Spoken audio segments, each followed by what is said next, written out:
أما بعد أحبتي في الله,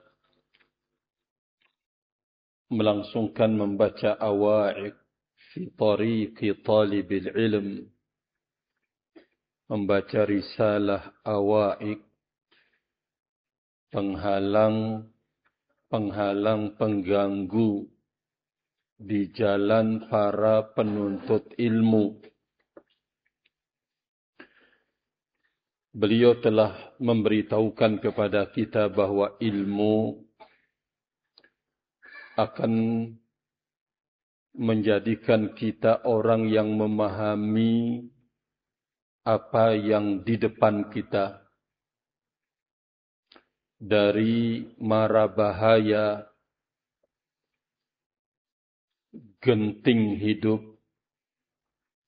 dan juga dengan ilmu kita mengetahui hal-hal yang akan membawa kepada kenikmatan.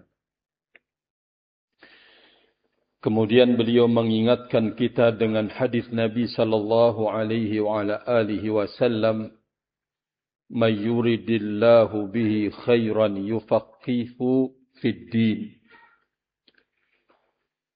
Siapa saja yang Allah menghendaki kebaikan buatnya, Allah Jalla wa Ala menjadikan dia faqih dalam urusan agamanya. Beliau menjelaskan fiqih bukan hanya anda bisa mengantongi ilmu yang banyak, namun fiqih yurafiquhul amal, ilmu yang membarenginya amal. Apabila anda melihat aliman, seorang alim tidak beramal dengan ilmunya, maka dia bukan faqih, walaysa bi'alimin. Orang yang berilmu tidak mengamalkan ilmunya, maka dia bukan orang faqih dan bukan pula orang alim.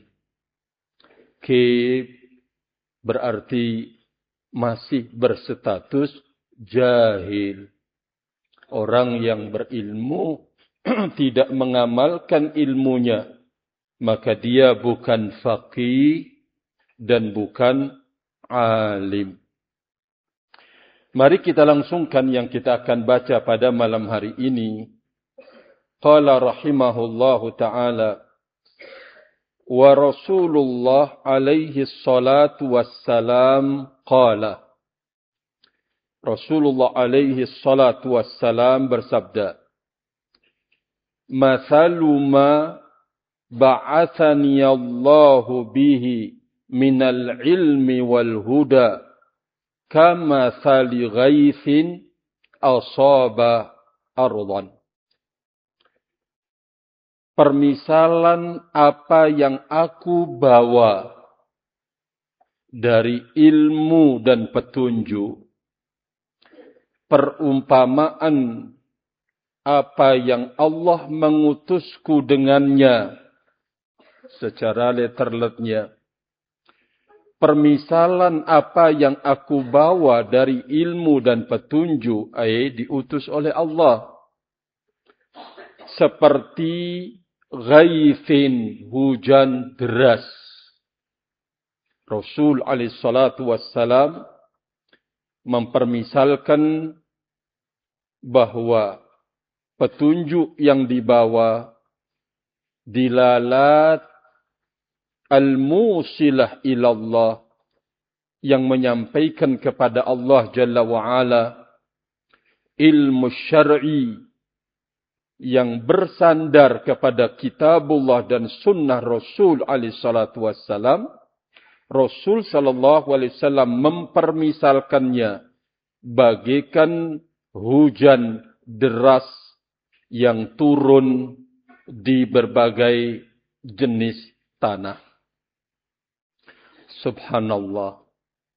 Apa yang bisa kita ambil dari sabda Rasul alaihi salatu wassalam ini? Pertama, ahsanan nasa ta'liman. Kana sallallahu alaihi wa ala alihi wasallam ahsanan nasi ta'liman. Orang yang paling terbaik dalam menyampaikan ilmu. Nabi kita alaihi salatu wassalam. Kana ahsanan nasi ta'liman. Kalau terkadang beliau mengulang-ulang apa yang disampaikan untuk memahamkan. Barakallahu fikum. Kedua, Nabi sallallahu alaihi wa ala alihi wasallam banyak dan sering menggunakan permisalan-permisalan, contoh-contoh yang balighah, terang, yang jelas, singkat, barakallahu fikum, sehingga menjadi ilmu yang mudah, gampang untuk dipahami. Terkadang beliau mempermisalkan sesuatu yang sifatnya maknawi dengan sesuatu yang hissi bisa diraba. Contoh seperti ini, barakallahu fikum, ilmu adalah maknawi. Tidak dilihat, tidak bisa diraba. Petunjuk adalah maknawi. Nabi SAW mempermisalkan dengan sesuatu yang hissi bisa dirasa, bisa dilihat. Dengan air hujan deras. Barakallahu fikum. Contoh yang lain misalkan ketika Nabi SAW mempermisalkan persaudaraan. Persaudaraan ukhuwah itu adalah sesuatu yang maknawi. Tidak bisa diraba, tidak bisa dirasa. Maknawi. Nabi SAW mempermisalkan sesuatu yang maknawi ini dengan sesuatu yang bisa diraba. Bisa dilihat, bisa dirasa. Satu, Nabi SAW mempermisalkannya kalbunyan yashuddu ba'duhu ba'da. Bagikan satu bangunan yang sebagiannya mengokohkan sebagian yang lain. Coba. Ini barakallahu fikum metode ta'lim dari Nabi SAW. Berusaha memahamkan, ini intinya. Takribun lil fahmi. Untuk berusaha menanamkan pemahaman kepada siapapun yang mendengarnya. Rahimani wa rahimakumullah. Dari sini kan kita dituntut untuk belajar. Belajar memahamkan. Berarti dengan bahasa yang mudah dicerna. Ada orang kan bergaya. Memakai terkadang bahasa Arab saja. Memakai bahasa yang sangat sulit sekali. Kan ada, barakallahu fikum. Menjelaskan kepada umat dengan bahasa Indonesia memakai bahasa-bahasa yang sulit difahami oleh orang awam. Rahimani wa rahimakumullah. Ya tidak perlu demikian. Rahimani wa rahimakumullah. Makanya Nabi SAW kana ahsanan nasi ta'liman. Orang yang paling baik metode cara menyampaikan ilmu. Maka oleh karena itu ya kita harus belajar. Barakallahu fikum. Jangan sampai kita punya prinsip. Yang penting saya sudah menyampaikan ilmu. Faham atau tidak paham ya urusan sampean. Urusan kalian. Yang penting hak sudah saya sampaikan. Mau faham atau tidak. Lah kurang apa? Kebenaran yang disampaikan oleh Nabi SAW. Hak yang datang dari Allah Jalla wa'ala. Beliau menggunakan sekian metode untuk bisa dicerna kebaikan itu, barakallahu fikum. Bisa dicerna kebenaran itu, rahimani wa rahimakumullah. Berarti kita harus belajar. Belajar tata cara metode untuk memahamkan mungkin dengan permisalan yang banyak. Contoh yang banyak, barakallahu fikum. Sama juga ketika kita menerjemahkan. Kan kita terlahir di Indonesia. kita diberikan amanat di dalam agama ini untuk menerjemahkan Al-Quran, menerjemahkan hadis Nabi Sallallahu Alaihi Wasallam, menerjemahkan kitab-kitab warisan-warisan para ulama yang mayoritasnya menulis dengan bahasa Arab. Berat urusannya. Berat, barakallahu fikum. Beda dengan orang yang menyampaikan dengan bahasa lisan-lisan Arab, yang tidak perlu kalau kita kan harus menerjemahkan. Nah, setelah itu harus juga menggunakan terjemahan yang bisa dipahami. Sulit lagi. Kalau kita terjemahkan kata per kata dengan letterlet, sulit untuk bisa dipahami. Mungkin kita saja yang bisa memahami maksudnya. Tapi ketika kita sodorkan dengan kata atau bahasa letterletnya, susah untuk kemudian bisa barakallahu fikum dimengerti. Oleh karena itu, ya, memang perjuangan kita untuk menyampaikan Al-Quran dan Sunnah kita orang ajam, itu usahanya besar. Usahanya sangat besar. Disinilah nilai yang akan kita dapatkan ketika besar perjuangan, besar pula nilai yang akan didapatkan rahimani wa rahimakumullah. Ya, maksud saya, barakallahu fikum. Lah, guru-guru antum, misalkan ustaz-ustaz yang di Jawa, kibar. Kalau di sana levelnya masyayikh. Levelnya syekh, barakallahu fikum. Ya mungkin lebih dari itu, rahimani wa rahimakumullah. Kenapa? Karena mereka harus menerjemahkan ayat Al-Quranul Karim untuk menyodorkannya kepada umat. Menukil akwal para ulama harus menyodorkannya dengan bahasa. Ya usaha mereka sangat besar. Rahimani wa rahimakumullah jami'an. Maka barakallahu fikum. Oleh karena itu, ya kita bersyukur kepada Allah Jalla fi'ula. Kita diberikan kesempatan orang ajam untuk memahami apa yang ada di dalam Al-Quran dan Sunnah Nabi SAW. Kemudian kita bisa menyodorkan dengan kemampuan yang kita punyai dan kemampuan yang kita miliki untuk memahamkan kepada umatnya Nabi kita Muhammad sallallahu alaihi wa ala alihi wasallam. Sehingga wajar kan munculnya berbagai macam ya pemahaman dengan orang ajam ini loh ya. Karena kemampuan masing-masing berbahasa kan berbeda-beda. Mau menerjemahkan loh. Bisa untuk salah faham dalam banyak hal akan bisa terjadi.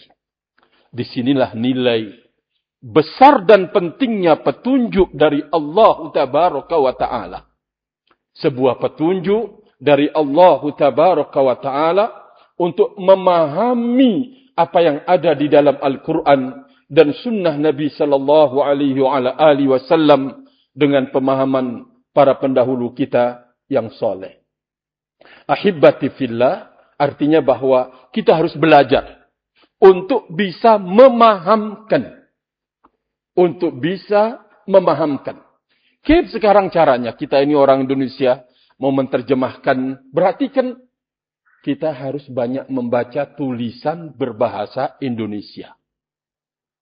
Masya Allah kita dibantu, ya lewat WA, Masya Allah ada fawaid dari ikhwah al-kiram, menukilkan terjemahan saudara-saudara kita Ahlus Sunnah.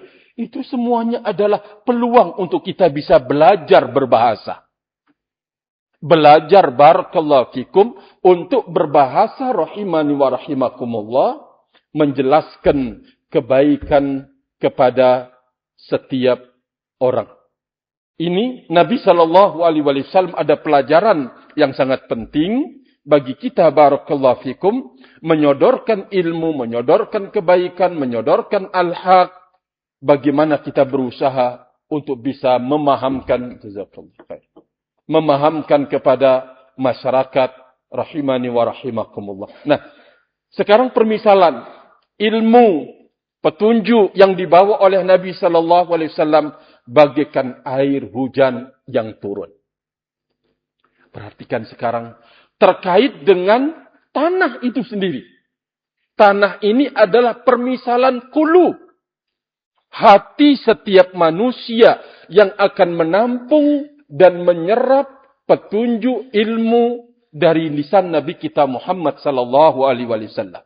Nah, kemudian beliau mengatakan asaba ardan. Hujan lebat, deras menimpa ardan, yaitu tanah. Bagaimana jenis tanah yang terkena hujan ini? Disebutkan oleh Nabi sallallahu alaihi wasallam. Inilah dia jenis hati manusia yang akan menampung air atau akan menolak air itu. Kata beliau, "Fakana minha ta'ifatun anbatatil kala'a wal 'ushbal katsir." Dari tanah yang menyerap air itu ada ta'ifah, sebidang tanah yang sifatnya ambatatil kala'a, menumbuhkan berbagai macam tanaman-tanaman, tumbuh. Wal 'ushbal katsir, ya, rerumputan tumbuh subur, benar-benar bagus sifat tanahnya. Daya tampung, daya serapnya luar biasa. Berarti tanahnya tanah subur. Yang kedua, wa kanat minha ajadibu amsakatil ma'a fanafa'allahu bihan nasa fasharibu minha wasaqau wazara'u. Jenis yang kedua dari tanah tersebut adalah tanah ajadibu. Ajadibu yaitu kering kerontang, barakallahu fikum. Tidak ada rerumputan, rahimani wa rahimakumullah. Tapi tanah sifatnya itu amsakatil ma. Kalau air turun, dia serap. Dia tampung air yang turun tersebut. Sehingga Allah Jalla wa'ala memberikan manfaat kepada banyak orang. Bisa mengambil fasyaribu untuk minum, minha wasaqau, mereka bisa menyirami, ya, mengambil air minum buat onta mereka, barakallahu fikum, wazara'u, mereka bisa bercocok tanam. Orang lain memanfaatkan, tetapi dia tidak bisa mengambil manfaat. Maksudnya adalah tidak bisa menumbuhkan al-kala, tanaman-tanaman di sekitarnya atau di tanah itu, dan juga barakallahu fikum rerumputan, namun dia mengandung, menampung air. Ya, rahimani wa rahimakumullah. Ya, mungkin gambaran kita tanah kalau kena kemudian langsung basah, tidak bisa tumbuh rumput karena saking basahnya. Wa ta'ifatun ukhra, jenis tanah yang ketiga yang lain, wasafaha wasfaz zam. Nabi SAW memberikan sifat tanah yang ketiga ini dengan sifat yang sangat tercela. Bagaimana sifatnya? Innama hiya qi'an. Tanah yang cadas, lagi amlas, licin. Setiap air hujan turun, amblas. Tidak ada daya serapnya. Turun, hilang. Turun, hilang. Ini jenis yang ketiga. Wahia qi'an. La tumsiku ma'an. Wala tumbitu kala'an. Tidak menahan air. Tidak bisa menampung air. Dan tidak bisa menumbuhkan tanaman-tanaman. Jenis tanah yang ketiga. Sekali lagi, barakallahu fikum, sudah kita sebutkan di atas, ilmu yang mustamad dari Al-Quran dan Sunnah bagikan air, hujan yang deras turunnya. Penampungnya adalah hati kita.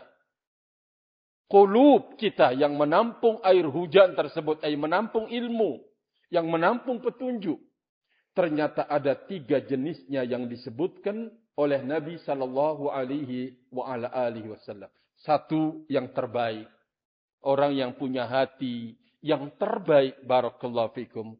Dia menampung, kemudian subur, menumbuhkan, ya, dia berbuat, dia beramal, lalu kemudian dia menyampaikan, allama, kemudian wa'amila, wa'allama, dia berilmu, kemudian beramal dengan ilmunya, dan dia mengajarkan ilmunya. Ini jenis yang pertama. Jenis barakallahu fikum yang kedua, dia menampung. Kalau gambarannya, kalau membaca syarah-syarah haditsnya, ya, orang yang memang hufaz, hafid ini, itu, ini, tetapi dia tidak banyak mengambil. Malah diambil banyak manfaatnya oleh orang lain. Rahimani wa rahimakumullah. Ya, darinya dia menyampaikan haddatsana fulan ini. Lalu yang mendengarnya, yang memahami, yang mendapatkan barakallahu fikum. Setelah itu yang ini yang mengamalkannya, kemudian menyampaikannya kepada yang lain. Ini gambaran yang kedua. Namun mereka masih dalam status orang-orang terbaik. Yang ketiga, ini dia yang paling jahat dan yang paling buruk. Apa kata Nabi sallallahu alaihi wasallam? Fadzalika, yang di atas. Mathalu man faqiha fi dinillah wa nafa'ahu ma ba'athani Allahu bihi. Dua permisalan di atas adalah permisalan orang yang bertafaqquh dalam agama Allah Jalla wa'ala, dan dia bisa mengambil manfaat dengan apa yang aku bawa. Permisalan yang terakhir. Wa mathalu man lam yarfa' bidzalika ra'san. Orang yang tidak mendongak kepalanya, tidak mau ilmu. Ditolak barakallahu fikum. Wa lam yaqbal hudallah alladzi ji'tu bihi. Tidak mau menerima petunjuk Allah yang aku bawa. Kata Rasulullah sallallahu alaihi wa ala alihi wasallam. Rahimahullah mengatakan, faqassamal ulama'a qismain. Rasul sallallahu alaihi wasallam membagi ulama menjadi dua. Al-awwalu, yang pertama, wahumul ulama'ul amilun, minhum ulama'u fuqaha, istanbatul ahkama minan nususil qur'aniyah wan nabawiyah, wastanbatul usula wal qawa'ida, wa qaddamuha lil ummati. Ulama yang pertama, mereka yang beramal, berilmu, barakallahu fikum.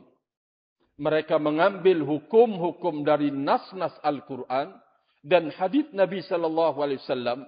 Tentu mereka beramal, mereka berbuat dengannya, dan mereka sodorkan buat umat ini, barakallahu fikum. Yang pertama, wa minhum, yang kedua, huffadun yahfazuna al-Quran wa yuballighunahum. Orang-orang yang menghafal Al-Quran dan mereka menyampaikannya kepada orang lain. Hum at-taqiyya wa indahum fiqhun. Mereka adalah orang-orang yang bertakwa. Mereka memiliki fikih. Walakin la yalhaquna ulaik. Namun mereka tidak bisa mencapai golongan yang pertama. Wa huffadun yahfazuna sunnata Rasulillah sallallahu alaihi wasallam wa yuballighunaha linnas fahaula insyaallah yashmaluhumul fiqhu fi dinillahi tabaraka wa taala. Orang-orang yang menghafal sunnah Rasul alaihi salatu wassalam dan menyampaikannya kepada orang lain, insyaallah mereka itulah termasuk di dalam fikih orang yang memiliki fikih tentang agama Allah Jalla fi'ula. Wal akharun imma kuffar. Adapun yang lain, maksudnya yang paling jelek dan buruk jiwa dan hatinya, adalah imma kuffar. Orang-orang kafir kepada Allah Jalla wa'ala sudah tertutup. Tidak akan mau mendengar, tidak akan mau menerima apa yang datang dari Allah Jalla wa'ala dan Rasulnya Muhammad sallallahu alaihi wasallam. Ini pertama. Yang kedua ini juhal. Orang-orang jahil, mufsidun. Yang melakukan pengerusakan. Juhal. Orang-orang jahil rahimani wa rahimakumullah. Mufsidun ini golongan. Termasuk golongan yang ketiga. Kufar atau muslimun. Tetapi juhal. Orang-orang jahil rahimani wa rahimakumullah. Bagaimana bentuk pengerusakan dan kerusakan yang mereka perbuat? A'radu an dinillahil haqq. Mereka berpaling dari agama Allah yang benar. Mereka berpaling dari agama Allah Jalla wa'ala yang benar. Makanya ketika sampeyan membaca firman Allah Jalla wa'ala, وَلَا تُفْسِدُوا فِي الْأَرْضِ بَعْدَ إِصْلَاحِهَا. Kalian jangan melakukan pengerusakan di muka bumi setelah diperbaiki. Syekhul Islam Ibn Taimiyah rahimahullah menjelaskan, al-ifsad, pengerusakan yang terjadi di muka bumi itu dengan al-ma'asi, dengan perbuatan maksiat kepada Allah Jalla wa'ala. Segede-gedenya maksiat, dosa adalah syirik kepada Allah. Maka inilah dia pengerusakan kelas tinggi di kehidupan buminya Allah Jalla wa'ala, menyekutukan Allah subhanahu wa ta'ala. Ya, kerusakan yang terbesar di muka bumi ini adalah syirik dan kufur kepada Allah subhanahu wa ta'ala. Ini kerusakan yang terbesar. Yang di bawahnya dosa syirik dan kufur adalah perbuatan mengada-ngada dalam urusan agama. Perbuatan bid'ah rahimani wa rahimakumullah. Ini kelasnya. Di bawah kufur dan syirik. Dosa yang sangat besar dan merusak di muka bumi adalah perbuatan-perbuatan bid'ah dalam agama. Dan yang ketiga adalah semua bentuk ma'asi. Perbuatan-perbuatan maksiat. Selain kufur, syirik, kebid'ahan, perbuatan-perbuatan maksiat termasuk dalam kategori al-ifsad, melakukan pengerusakan di muka bumi, rahimani wa rahimakumullahu jami'an. Nah, ini yang menimpa sekarang dunia kita, barakallahu fikum. Lah, oleh karena itu kan wajar. Kalau sampai kejadian tsunami tiba-tiba, kemudian barakallahu fikum gunung meletus atau banjir atau ini, ya memang pantas. Karena kerusakan yang terjadi di buminya Allah tabaraka wa ta'ala, barakallahu fikum. Untuk kemudian kita memberitahukan, wahai ahlus sunnati wal jamaah, dimanapun sampeyan berada, dalam kondisi apapun sampeyan, ternyata Anda adalah barisan orang-orang yang melakukan perbaikan di muka bumi ini. Anda yang sedang melakukan perbaikan di muka bumi ini, barakallahu fikum. Dari kerusakan yang paling besar, Anda terdepan. Dari kerusakan nomor 2, segala macam bentuk perkara-perkara baru dalam urusan agama, kalian yang terdepan. Dalam urusan ma'asi, kemaksiatan, walaupun mungkin kita terjatuh bangun, tetapi kita ahlus sunnati wal jamaah yang terdepan, barakallahu fikum. Oleh karena itu, keberadaan kalian walaupun sedikit jumlahnya adalah diperhitungkan oleh musuh-musuh Allah Jalla fi'ula. Walaupun jumlah kalian sedikit, namun di negeri adalah orang-orang besar sesungguhnya. Orang-orang yang sangat penting dalam kehidupan berbangsa dan bernegara, rahimani wa rahimakumullah. Kenapa? Ini dia kondisinya. Walaupun mungkin kita dilihat maaf-maaf dengan dengan mata satu mata sebelah, rahimani wa rahimakumullah, dianggap kuno, terlambat, wis biarkan. Barakallahu fikum. Karena tidak ada yang mengenali orang-orang penting, orang-orang besar, kecuali orang-orang besar itulah yang memahaminya. Barakallahu fikum. Oleh karena itu tidak boleh minder dalam hidup ini. Tidak boleh kita berkecil hati. Barakallahu fikum. Pembagian dunia taruhlah. Ya mungkin kita hidup apa adanya, serba kekurangan. Ya kembang kempes, ini itunya. Tapi kan sebentar umurnya. Kalau mau hitung-hitung perjalanan kita saja kan kemarin Masya Allah maju sekian puluhan tahun. Kempes. Ya, barakallahu fikum. Sampai mungkin akhir hayat kita. Taruhlah umur kita 50 tahun atau 60 tahun. Atau mungkin lebih. Sudah kita menikmati dengan berbagai macam nikmat hidup. Dengan kemudahan segala-galanya. Taruhlah misalkan 20 tahun. Dari awal kita merancang, sakit ini. 20 tahun menikmati. Berikutnya mendekati ajal misalkan. Sudah mulai terkikis banyak hal. Kesehatan sudah mulai berkurang. Ini berkurang, itu berkurang. Rahimani wa rahimakumullah. Nah, apa kira-kira yang harus kita jaga?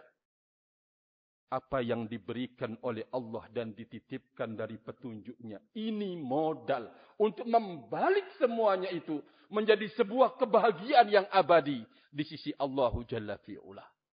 Berarti kan ini yang harus kita jaga. Barakallahu fikum. Kita berada dalam kebaikan yang besar. Yang harus kita bangga. Yang harus kita syukuri. Yang harus kita pertahankan. Yang harus kita perjuangkan. Kebaikan dalam pandangan agama kita, rahimani wa rahimakumullahu jami'an. Jadi sekali lagi, barakallahu fikum, tidak boleh. Kita wahai ahlus sunnati wal jamaah, dimanapun kita berada, kondisi apapun dan bagaimanapun, tetap kalian adalah yang terbaik. Kalian adalah musuh besar setan dan bala tentaranya. Kalian adalah yang dipersiapkan oleh Allah Jalla wa'ala untuk meraih yang terbaik di sisinya. Sekali lagi, kalau sampai kita istiqomah sampai akhir hayat. Itulah harapan kita. Kita berharap dengan saya menyampaikan apa yang saya miliki. Sampian duduk, kita bareng-bareng duduk di rumahnya Allah bersama segenap asatidah kita. Berharap ini adalah langkah yang tepat kita pilih. Untuk menjaga kita dalam keistiqomahan sampai akhir hayat. Apa artinya kesulitan dunia? Kalau di alam barzah mendapatkan segala nikmat, barakallahu fikum, tidak akan ada. Rahimani wa rahimakumullah. Maka oleh karena itu, mari kita menjaga kesempatan ini. Mengisi umur dan kesempatan yang diberikan oleh Allah. Untuk kita belajar, beribadah, mencari dunia, belajar, beribadah, terus demikian. Kondisi ini harus kita jaga. Rahimani wa rahimakumullah. Wallahu ta'ala alam bissawab. Wallahu ta'ala alam bissawab. Wa akhiru da'wan anilhamdulillah. Subhanaka Allahumma bihamdika. Ashhadu an la ilaha illa anta. Astaghfiruka wa atubu ilaih.